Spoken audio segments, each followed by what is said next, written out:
April মাস জুড়ে সারা দেশে বয়ে যাচ্ছে তীব্র তাপপ্রবাহ।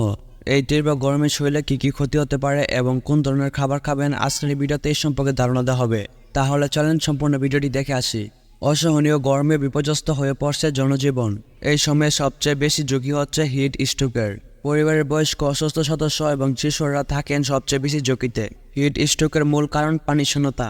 বয়স্ক, অসুস্থ এবং শিশুরা অনেক সময় এটা অনুধাবন করতে পারে না, তাই তাদের দিকে বাড়তি নজর রাখতে হবে।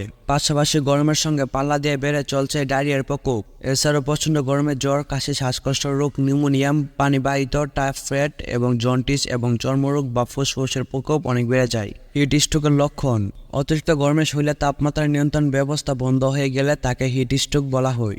এর ফলে ঘাম বন্ধ হয়ে গিয়ে শরীরের তাপমাত্রা দ্রুত বাড়াতে শুরু করে। হিট স্ট্রোকের আক্রান্ত হলে মাথা ব্যথা ও মাথা ঘোরায় এবং চোখের ঝাপসা দেখতে পারেন ব্যক্তি।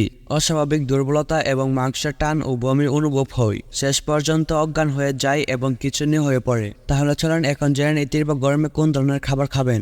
গরমের সময় ঘামের কারণে শরীর থেকে যে সব লবণ পানি বের হয়ে যায় তার ঘাটতি পূরণের জন্য অতিরিক্ত তরল পানি পান করতে হবে। তাই গ্রীষ্মকালীন ফল দিয়ে তৈরি তাজা জুস, ডাবের পানি, লবণ, চিনি, শরবত, স্যালাইনের পানি বারবার খেতে পারেন।